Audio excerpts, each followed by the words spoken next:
Umeelewa? Ndio hisia hizo. Ndio maana huyu mama kulia yeye ni kawaida, yani kila kitu chake lazima alindie ahisi, yani anaisiga yeye anaonewa. Ndio hisia. Sasa wewe rafiki yangu msikilize. Sawa? Tena muda mwingine usimuignore, mpa hata uso, hata acha kazi zako. Msikilize. Sasa unapokuwa nakusikiliza huku unaangalia mpira unabonyeza napo. Anya unisikii. Akitoka hapo anakuja anakusukuma. Anya unisikii. Ani hujapea attention. Ni hivyo, ni Mungu alivyowaumba ili sasa atupatanishe. Umeona, amekuweka mwenye hisia na wewe kiongozi. Ndio maana Mungu amekupa neema uwe kiongozi. Kama ni hivyo mwanaume ungekataa uongozi, sawa? Ndio maana siku hizi wengine wanakataa uongozi, wanaume wanasema waolewe. Bwana Yesu asifiwe. Hao wajinga. Sawa? Naoni wanabadilisha asili. Tuko pamoja? Sawa. Kwa hiyo mawasiliano si kuzungumza tu, pia ni kusikiliza. Kwa watu sikilizane pia kwenye ndoa. Sawa tumishi? Soma Yakobo 1:19 mtumishi wa Bwana. Yakobo 1:19. Anasema, hayo mnajua, ndugu zangu wapenzi. Basi kila mtu na awe mwepesi wa kusikia. Bali si mwepesi wa kusema.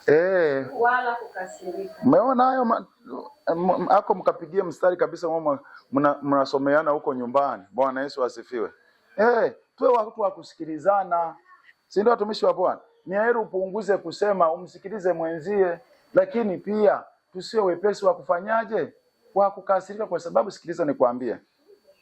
Sisi ni wanadamu, lazima tuwe tuna offend hichi, azani tunagongana. Ana mwezi mkasema au mimi leo nikaje nikakudanganya hapa. Mimi na mchungaji kwamba atufikia hata sisi tukatofautiana, huo ni uongo. Sio, umenielewa? Lazima kuna sehemu tunafika tunatofautiana, tunakuwa halafu tunazidi tunakuja pamoja, tunayamaliza, tunaenda. Sio, umenielewa watumishi wa Bwana? Kwa sababu human being yote akikaa pamoja, hata we kama una rafiki yako umeshibana, kama hamjaweza siku moja kugongana, huyo rafiki sio rafiki. Yaani lazima kuna sehemu mtafanyaje? Mtatofautiana alafu mtarekebishana. Mtaenda hatua nyingine. Sawa watumishi wa Bwana? Kwa hiyo kumbe tusikilizane. Tuache udikteta. Sawa watumishi wa Bwana? Kwenye ndoa usitake wewe uongee ukiisha ongea, kwa sababu kiongozi mzuri ni yule anayefanyaje? Anayesikiliza watu. Na ndio maana kiongozi mzuri huwa anapenda kusikiliza sana kuliko kujibu. Sikiliza watu. Sasa wewe ni kiongozi gani unayetaka la kwako ongea? Hiyo ni dictatorship, utapinduliwa. Bwana Yesu asifiwe. Sawa watumishi wa Bwana? Hapo nimemaliza. Changamoto nyingine ambayo tunakutana nayo kwenye ndoa, msishindane. Ni kama huyu hapa anaweka kikombe, huyu hapa anatoa. Anaweka kikombe, huyu hapa anatoa. Ani mnashindana. Acheni kushindana. Si ndio watumishi wa Bwana? Maana yake ni nini? Kama kuna mambo, hebu sameaneni. Kusamehe kunatunza mwanga au nuru ya familia. Ndio maana ukikuta familia inayoishi kwenye msamaha ni familia nzuri. Bwana Yesu asifiwe. Msamaha sio udhaifu. Watu wengi wamefikiria ukiomba msamaha umekuwa nani? Sisi kitaalamu tunasema mtu anayeomba msamaha au kiroho ndio mtu mwenye nguvu. Umenielewa? Mtu ambaye aombe msamaha ni mtu dhaifu. Ni mtu muoga. Sio mtu mstaarabu. Tuko pamoja watumishi wa Bwana? Ndio maana hata sisi tunaweza kuishi kwenye jamii. Wakati mwingine unapofanya hata kitu kidogo, hata akistahili msamaha unamwambia mtu nisamehe. Sina watumishi wa Bwana? Ndivyo tunavyoishi. Muda mwingine pia sisi tunawasamehe watu. Kama tusingekuwa tunasamehe watu, tusingekuwa tunakata na watu majumbani. Kuna watu wametutenda mambo mabaya, lakini tunakutana nao. Mama alikwambia juzi tumeenda kwenye harusi ukakutana na mtu ambaye alikuwa tofauti, aliniandikia message mbaya akamtukana mama, tukumjibu tukanyamaza kimya. Lakini tumekutana tukakumbatiana, tukacheza. Umenielewa? Msamaha. Mpaka yeye akashangaa. Why? Kwa sababu kumbe msamaha unarejesha alafu unaongeza upendo. Kwa hiyo ndoa watu wanaosameheana hakuna tatizo, hata kama kuna tatizo kubwa. Na mkiishi maisha ya kusameheana hamtaweza kushtakiana kwa wazazi, hamtaruhusu ndugu kuingilia kwenye familia, majirani kuingilia kwenye familia zenu, kwa sababu una mfumo wenu wa nini? Wa kusameheana. Sawa watumishi wa Bwana? Msiposameheana ndio mtajikuta mko kwa barozi, mko polisi, mambo yametapakaa mtaani. Jambo jana mlikwaruzana chumbani, leo liko mtaani kote. Aibu. Kwa sababu gani? Hatusameheani. Paka unafika kwenye kikundi unaenda kuambia, unatoa mfano. Hivi ikiwa Mume huyu mtu amekufanyia kitu hivi, utamfanyaje? Wenzako wanajua mume wake tayari. Sio, umenielewa? Why? Kwa sababu umeyatoa, umeanza kuyapeleka. Kwa hiyo watu nao wanajazia nyama. Kuna watu wenyewe wanahitaji tu topic, nyama zingine wanatengeneza. Yaani wanahitaji tu mchungaji alinua kofi akampiga mke, sababu wanakupa wao. Kwa nini? Lilianza lini? Wanatengeneza kila kitu. Yaani wanahitaji kichwa cha habari kwa lugha nyingine. Kwa hiyo tusishindane, sawa? Wakorinto 13, Wakorinto wa kwanza 13. Ndio nikawapa ile kwamba wazungu wanasema mtu mwenye hasira, mtu anayekaa na hasira anafananishwa na mtu anayelala na adui kitandani. Sawa? Kwa sababu hata ujui kitakuwaje. Ndio maana wengine wanakuambia usije ukaniua usiku huu. Mbona uongee? Bwana Yesu. Kuna siku nilikaa kimya, Bwana Yesu asifiwe. Mama ananiambia usije ukaniua usiku huu, hebu ongea. Maana sikuelewi kama hivyo mimi naenda kulala sebuleni. Nikamwambia hapana bwana, ameisha. Bwana Yesu asifiwe. Sijui umenielewa? Why? Kumbe huyu mama alikuwa ameisha jua msemo huu. Kwamba ukilala na mtu kimya, umelala na adui. Maana hujui kitakachotokea. Kwa hiyo nilicheka sana. Bwana Yesu asifiwe. Kwa hiyo nikaamua nimkumbatie mama, yakaisha, tukalala salama. Sawa, tumishi wa Bwana. Tuko pamoja. Bwana Yesu asifiwe. Mnanielewa tumishi wa Bwana? Kwa hiyo wale wanaume mnaonuna usiku kucha umemnunia mama, ukome kwa jina la Yesu, sawa?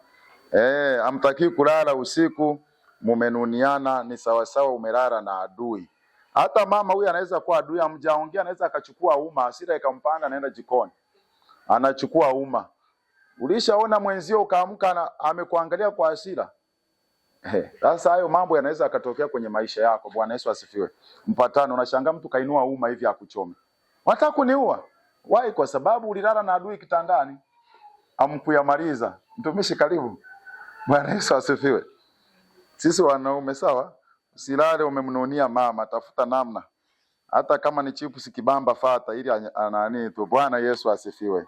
Kwa hiyo ni msemo wa wazungu, wanasema kwamba ukilala na mtu bila kupatana, mnalala kitanda kimoja, you are sleeping with your enemy. Bwana Yesu asifiwe. Kwa kweli Mungu ni mzuri. Soma Wakorinto wa kwanza 13:15. Wakorinto hiyo. Mungu anatufundisha, Mungu ana hekima nyingi sana. 13:5. Soma. Haukosi kuwa na adabu. Hautafuti mambo yake. Hauoni uchungu. Hauhesabu mabaya. Huo ni upendo. Mwanaume kumpenda mke wako. Bwana Yesu asifiwe. Mke pia kumheshimu mume wako. Tuko pamoja watumishi wa Bwana. Kumbe upendo haukosi adabu. Lazima uwe na adabu hata kwa mke wako, kwa mume wako. Hautafuti mambo yake yenyewe, maana yake hamwezi kushindana. Mtu anayeshindana anatafuta jambo lake, anataka uwe mshindi ili uweje kwenye ndoa. Kwenye ndoa tunatafuta washindi wa kombe, hamna. Kwenye ndoa tunatafuta harmony, ushindi wa ndoa ni wetu sisi wote. Si ndio watumishi wa Bwana? Kwenye ndoa sisi tunakuwa ni teamwork. Tunafanya kama timu. Hakuna mbabe. Sawa tumishi, ukiwa mbabe ili uweje? Kwenye ndoa tunafanya kama teamwork. Sawa tumishi wa Bwana? Kwa hiyo kumbe huu upendo hautafuti mambo yake yenyewe. Ndio maana hata muda mwingine unampa hata ushindi mke wako ambao ambia mke wangu hapo kwa kweli ndio umenishauri na uko ndio umetoa wazo. Why? Kwa sababu unajaribu hata kulizisha hisia. Yes. Mke wangu usingelikuwa wewe hapa na uko ndio umetoa wazo lote. Umenipa utulivu mpaka ili why? Unatuliza hisia. Kumbe ninathaminiwa. Sasa mama ukimpa kesho unakuta maji ya moto. Umewekewa hata na kitunguu saumu kama Watanga nilivyokuwa nasikiaga zamani. Bwana mama anasema sema tu wewe ni mnene tamani hata nikubebe mgongoni. Kuna kitu fulani unatengeneza. Sasa mama kama huyo ukiamka asubuhi akiingia anacheka anatabasamu ndani. Ukifika tu pale njiani baraka zinashuka za pesa. Ndio maana wenzetu asubuhi wakitaka kuagana na mke anambusu kwenye paji. Kama sehemu ya baraka. Umeelewa? au akina mama, ukisoma Misali 18 ni kibali. Ogopa sana kwenda kazini mama amebaki amenuna. Naweza ukaambulia kurudi na buku nyumbani. Umenielewa? Anafunga kibali. Sawa tumishi wa Bwana? Sawa? Ndio maana wanawake wanapendelewa sana hata mifumo ya kinchi. Hapana, Mungu si alisema sisi tuwe viongozi. Kiongozi unabeba mambo mengi kuliko unayemuongoza. Sawa? Kiongozi uko tayari kufa kwa ajili unayefanyaje? Unayemuongoza. Bwana Yesu asifiwe. Kwa upendo au tafuti mambo yake wenyewe. Sawa tumishi wa Bwana? Upendo au tafuti mambo yake wenyewe. Na hivi vyote tunalifaa kwenye ego. Wale ambao mlikuwa mmechelewa mtajifunza kwa wengine zile ego ya mwanamke na ego ya mwanaume. Zile ndizo guideline zako. Ukiwa unazisoma kila siku kaa kichwani, hautamuumiza mume wako, na wewe mwanaume ukizikalisha kichwani hautamuumiza mke wako. Tumia lugha ya kujenga.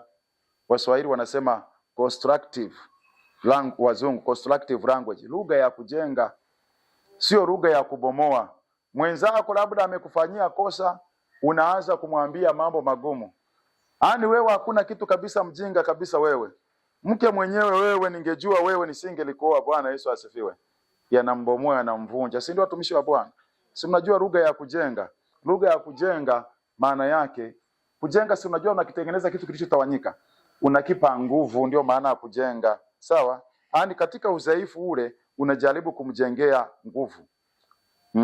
Si ndio? Hapo umeshindwa. Mke wangu hapo utafanikiwa tu, usijali, Mungu ni mwema. Badala ya kuwa mkosoaji. Sawa mtumishi wa Bwana? Tumia lugha ya kujenga. Si mnafahamu lugha ya kujenga? Mfano wa lugha ya kujenga mama hapa. Sije kajikuta nafikiri mnafahamu mama. Mtumishi. Mama anawaza lugha ya kujenga nini? Anatafakari neno. Lugha ya kujenga moja wapo, sema yoyote unayoweza kumwambia baba kumjenga. Hata katika udhaifu wake au kakosea sehemu. Alikwambia kwamba hata mume wangu umeweza.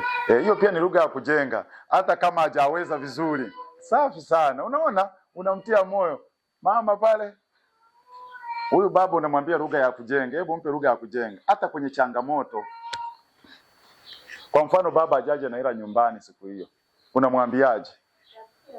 Unamtia moyo. Namna gani? Hebu tuambie unavyomtia moyo.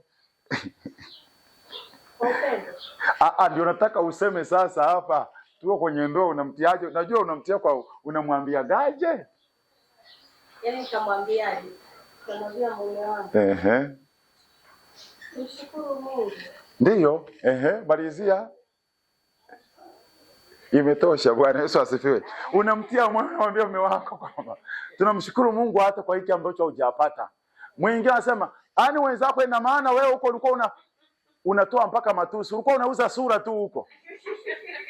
Mwanaume mzima unakuja nyumbani hauna kitu. Umeona? Mume akianza kufikiria, ninavyohangaika leo, nimepigwa na polisi. Nimekimbia, pikipiki yangu kidogo ichukuliwe, nikachukua nikasukuma. Pesa yote nikadondosha. Huyu mama ananiambia hivyo. Tunarudi kwenye ego.